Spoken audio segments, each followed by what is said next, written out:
All right. So welcome, everyone. I am Kathleen Rapoli, founder of Simplafyi. Simplafyi is a health and well-being company focused on integrative care.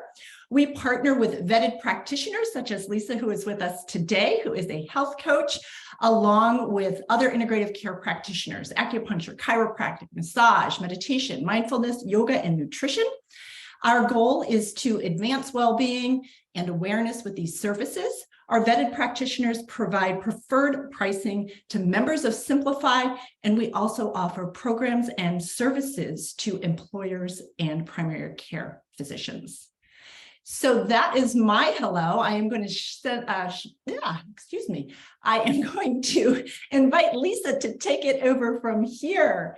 Thank you, Lisa, for being here. Thank you so much for having me, and welcome everybody. I am Lisa Dahl, health and wellness coach. I support my clients in a non-diet, no-rule approach to health and wellness. I help them find clarity and confidence to take their next step to be their healthiest, best selves today, tomorrow, and in the future. In addition, I help them to learn to shift from judgment to curiosity and learn the practice of self-compassion. Today, we're going to talk about the obvious things that we know affect our heart health. Looking past the obvious and digging deep into stress, burnout, and loneliness that negatively impact our heart health. Connecting the different aspects of self and the ripple effect of positive change. And last, finding your path to a healthy body, which leads to a healthy heart. First, I want to recognize the negatives that we all know impact our heart health. And just through the chat, it sounds like you are all familiar with things that do impact and cause the cholesterol, the diabetes, high blood pressure. Those food choices and all those things lead to these types of diseases that ultimately impact our heart. Today, I want to focus on three less obvious things that also have a big impact on the heart, which are stress, burnout, loneliness, and isolation. First is stress. Stress responses help your body adjust to new situations. Stress can be positive and negative. Negative stress can be chronic, overwhelming, and filled with anxiety and dread. In these situations, our bodies have a prolonged release of the stress hormones such as adrenaline and cortisol.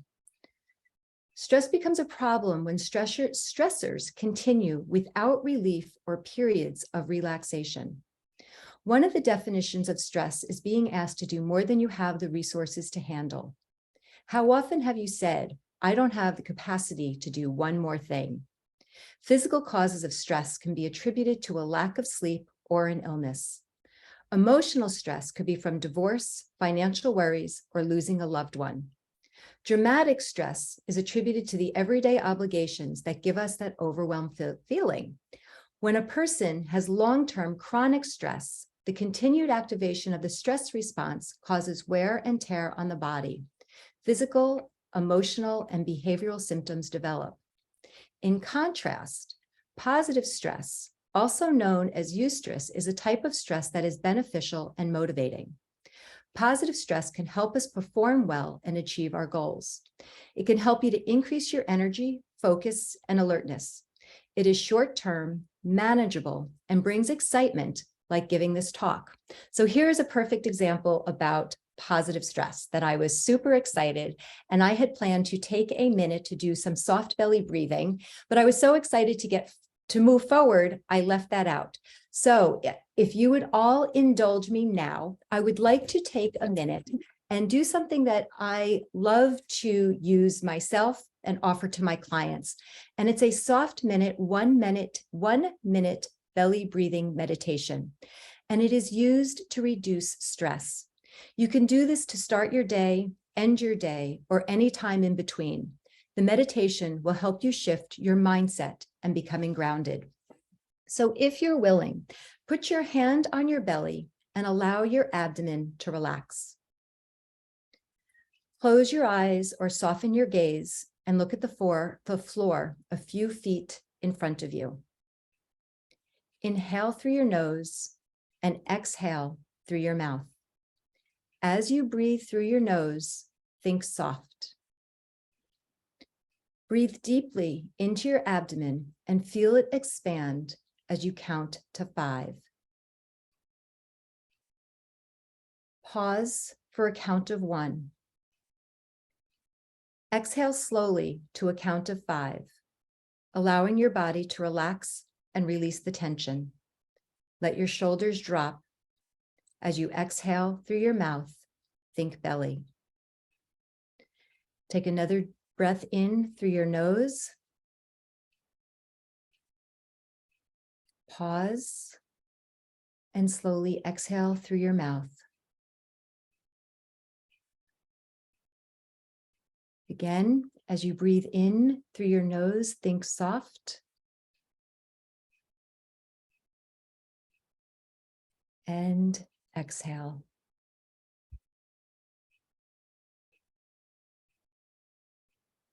Another deep breath in through your nose. Pause and exhale. We all have thoughts that are going to come and go. The practice is about coming back to your breath. You cannot fail meditation. So just think about when you notice your mind wandering, just bringing yourself back to the present. That is normal and part of the practice. And one more deep breath in through your nose. And pause and exhale.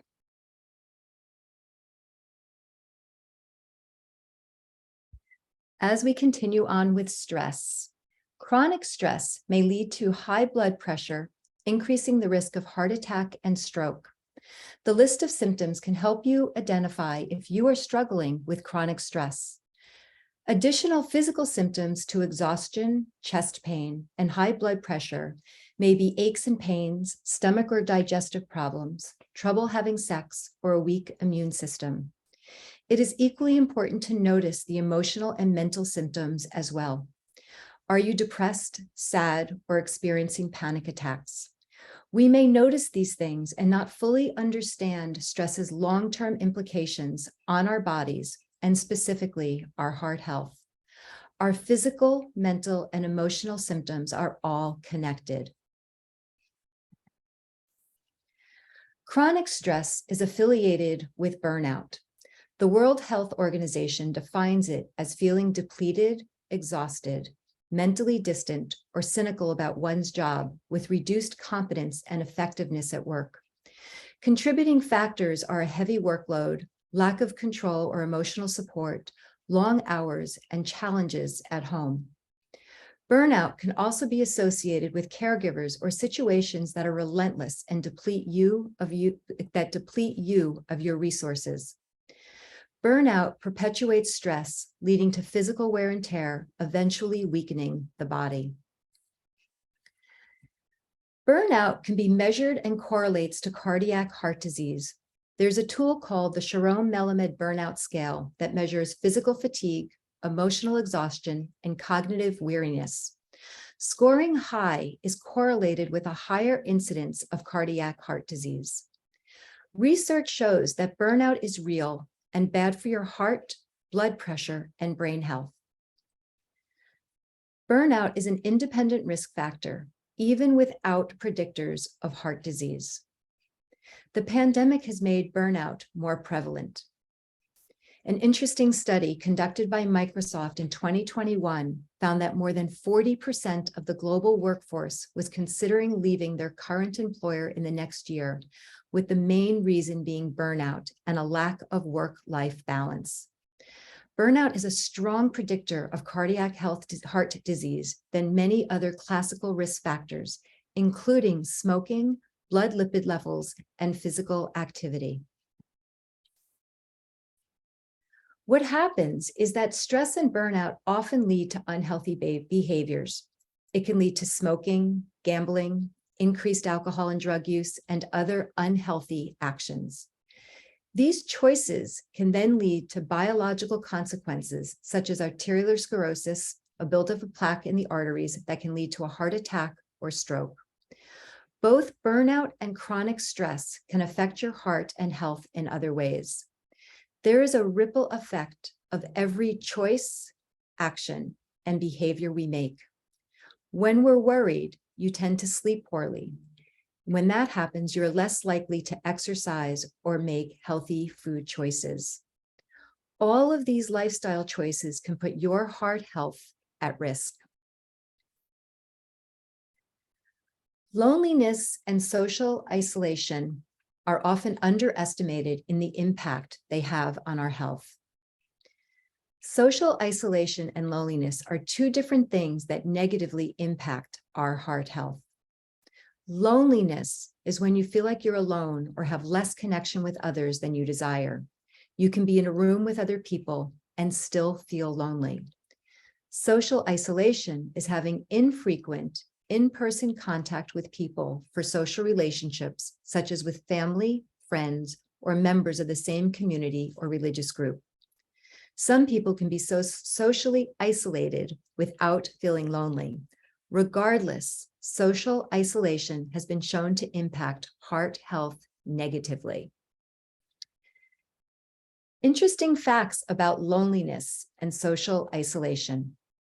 Loneliness, social isolation, or both were associated with a 29% increased risk of heart attack and a 32% greater risk of stroke.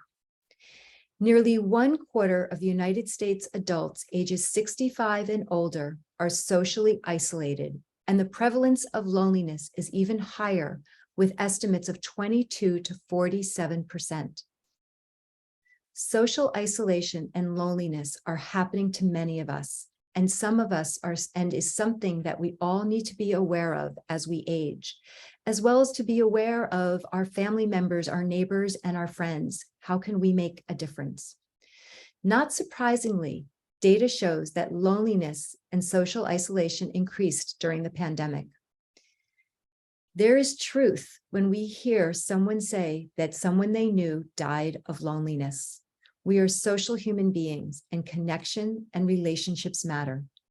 Social isolation and loneliness are common yet under-recognized cardiovascular and brain health determinants.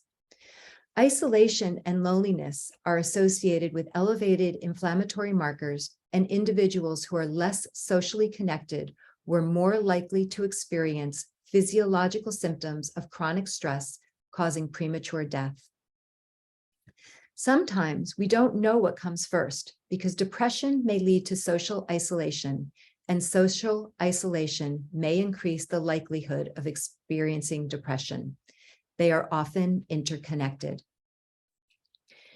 Now, let's talk about some ways to reduce stress, burnout, and loneliness. And the first line of defense to reduce stress is prevention. We need to learn how to be present and practice daily self-care. Checking in with yourself, asking these important questions. How are you feeling? What do you need? Are you overwhelmed? Are you irritable? Are you making lots of mistakes? Being present with who you are. Having good sleep hygiene and asking yourself if you have a regular sleep routine. So sleep hygiene is just a fancy way of having a typical process that you use before you go to bed at night.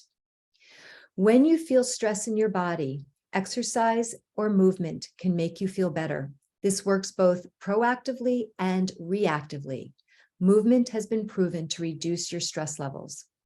It's helpful to learn stress-reducing practices such as yoga, tai chi, breathing techniques, or meditation. Learning to focus on the present versus worrying about the past and ruminating over the future will make a difference. And there's a few apps that I highly recommend that I use myself and refer to my clients to use, such as Headspace, 10% Happier, or Calm, can be super helpful. Starting with 1 minute is the first step. Getting lost in your thoughts and returning to your breath is part of the practice. There is no failure. Focus on what you have accomplished and accept what you can't control. Manage or modify your expectations with realistic daily, weekly, and monthly goals. Ask for help. You don't have to be alone. Social nourishment, staying connected, relationships are powerful. And this one is a hard one. Your needs matter too. Learning to say no to others and yes to yourself. It is not selfish.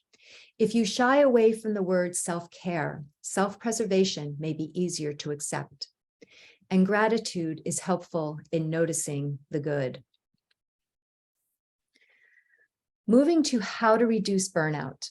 And reducing burnout is a long-term process that requires big change.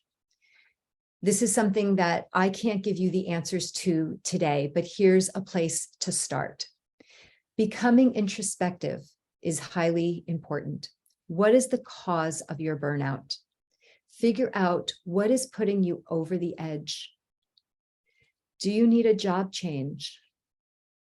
If you are a caregiver, can you get additional help? Notice what is pushing your limits. What will give you relief? And I understand just even hearing these questions may be triggering. So be kind and compassionate to yourself as you try and work through being introspective. Stress and exhaustion are associated with burnout. And here are some practices to help you manage through the day.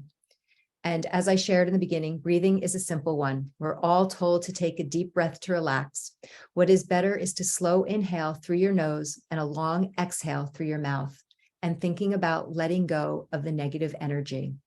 And as I shared at the beginning, the soft belly breathing is a tool to reduce stress, and I will share the link with you when you receive your follow-up email. Again, movement and a solid sleep routine will help. Get out in nature. It is calming and soothing.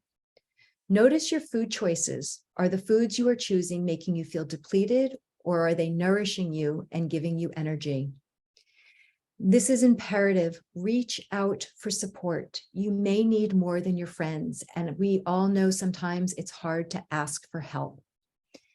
Permission to put yourself first. And again, practicing gratitude. Gratitude has been shown to improve sleep, mood, and immunity. Gratitude can decrease depression, anxiety, difficulties with chronic pain, and risk of disease. All of these things that are associated with burnout. If gratitude were a pill, we would all choose to take it. Steps to reducing loneliness begin with recognizing if you are an introvert, extrovert, or ambivert. How much connection do you need? What fuels you and what exhausts you? Even introverts still need connection and should avoid isolation. As I shared earlier, the elderly suffer most from loneliness and isolation. And I had a client this week who is 80. She lives alone and vibrant and present and strong. And she is struggling with her relationship with food. Her goal over the past few weeks was to find a friend from one of the groups that she belongs to and invite them for lunch. This simple act of having lunch with her new friend helped her to notice the difference in her day, in how she was feeling and her relationship with food. She instantly became aware of how she was using food to soothe her loneliness. To find new friends, a couple of places to start are meetups and community activities. We have talked about a lot of things that you could do. It all sounds so simple, but it's not easy for most of us. How many times has someone told you to just do this thing? If you could do that thing, you would have already done it. I use a simple 3-step process that creates sustainable change and better health. The first step to change is to create a vision plan. What do you want your best future self to be? This includes your physical, mental, and emotional health. Think about your ultimate dream of your best self. When you have a vision of your future best self, it gives you hope. Hope is powerful. It increases happiness, reduces stress, reduces anxiety, and improves your quality of life. It implies that we have a better future. The second step is creating a roadmap to your vision. The roadmap is your midterm and short-term goals and the actions and behaviors you will take to achieve them. The third step is taking action, finding the small steps you can take right away. Successful small steps lead to future success. Every win builds confidence and motivation to take that next step. Because things are so interconnected, there is a ripple effect. Each small win typically benefits or gives you multiple benefits. Health and wellness is a moving target. As we age, we have different needs and opportunities to improve our wellness. This simple 3-step process will continue to work for you and for all your aspects for your health and wellness. I'm going to just so you know, here is where you can find me. And I know in the follow-up email, you will have my information as well. You can find me on Facebook, Instagram, YouTube. I have a local cable TV show in Marlborough, Mass called Getting Healthy Without Rules. And you can join me online for coaching workshops, and I have free office hours and conversations. And I'm going to just stop sharing my screen so that I can address questions and hear what's on your mind. Thank you so much, Lisa. That was great. I learned a lot. We do have 6 minutes left. We have time for questions, comments, reactions, anything that you want to share with the group. You can do it via chat, or feel free to take yourself off mute and speak. You will be on our recording.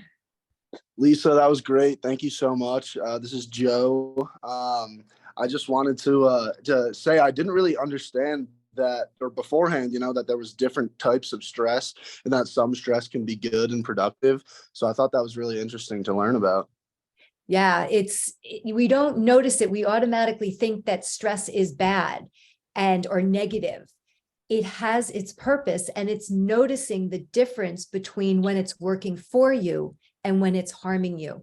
It's the more information that we have in our bodies. I love to tell my clients that we work to connect our mind, our body. And when I say heart, I often talk about heart as in spirituality and connecting, as well as our physical heart. And stress, I think, impacts both our physical heart as well as our spiritual health. So it's important to recognize the difference. I'm glad you found it helpful. Yeah, absolutely. Absolutely. Thank you again. I really appreciate it. You're welcome. Tell me any other questions anybody has, or what they're using now that's working for them to manage their stress. I quit teaching and retired 3 years ago, and I've been so happy. I have no stress. I volunteer, and it's the best thing I could have ever done. And that's how I cured my stress. Well, my guess is that you were probably more towards burnout than stress. And you knew enough to say, unfortunately, we need teachers. And you knew enough that your self-preservation came first. And that is good. That is such a hard choice to have made. And the fact that you are embracing it and loving it and finding the joy is spectacular. Well, thank you. It was kind of a hard decision because I love the kids, and it wasn't the children. It was everything but the children. I got to a point, it was making me physically and emotionally sick. And I knew that it was time, and it's the best thing I could have ever done. Because after 23 years, it was enough. Well, you clued in, you knew the symptoms, you paid attention, and you did it before it was too late. Exactly. So enjoy retirement. Thank you. I am. I have a new grandson, and I volunteer, and everything is wonderful. So thank you. And I liked your presentation too. Thank you. And baby love is amazing. Yes, it is. So we should add that to reducing stress. Is that That's right. If you're not managing the crying baby, the baby love, if you can focus on the soft and the warm and the wonderful, it just warms your heart from the inside out. Exactly. So I have a full good life now. Yes, awesome. Thank you. Tell me, does anybody else have any go-to tools or strategies? Does anybody use nature, a favorite place to hike? Oh, Kathleen. I love nature. I have been in the woods since I was a little kid, and I really enjoy it. I will say that there are days now, because often I do my nature wanders, I call them, solo.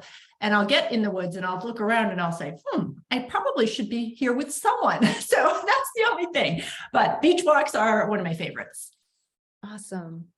Dan, thank you. Heart health as a holistic view is awesome, since a lot of the time people only associate it with food and exercise. And that was the exact point that we wanted to share with all of you today, that food and exercise, yes, it is a component of our health. It's also the result of other things that are going on in our health, our mental health, our emotional health, our physical health. So I'm so glad that you were able to see the exact point that I wanted to share with all of you. So thank you. And we have 1 minute left. Does anybody else have anything that they would like to share with us today? All right, well, let me just do a quick wrap up so that folks know what to expect next. You will all be getting a thank you email. There will be a link to the recording, as well as Lisa mentioned, information on how to reach her. Lisa does offer 10% preferred pricing off of her services for Simplafyi members. So there'll be a link to join Simplafyi if you're not already participating with us, and a save the date for our March 18th Discover event. And then inviting you to also follow and like Simplafyi on Instagram, Twitter, Facebook, and LinkedIn. That would be great. The more people that we can have join us, the better health and well-being our society will be. So thank you so much for being here today. Thank you. Thank you, guys. Thank you, Lisa. Thank you, Kathleen. I really appreciate it. Take care. Thank you. Thank you. Bye-bye.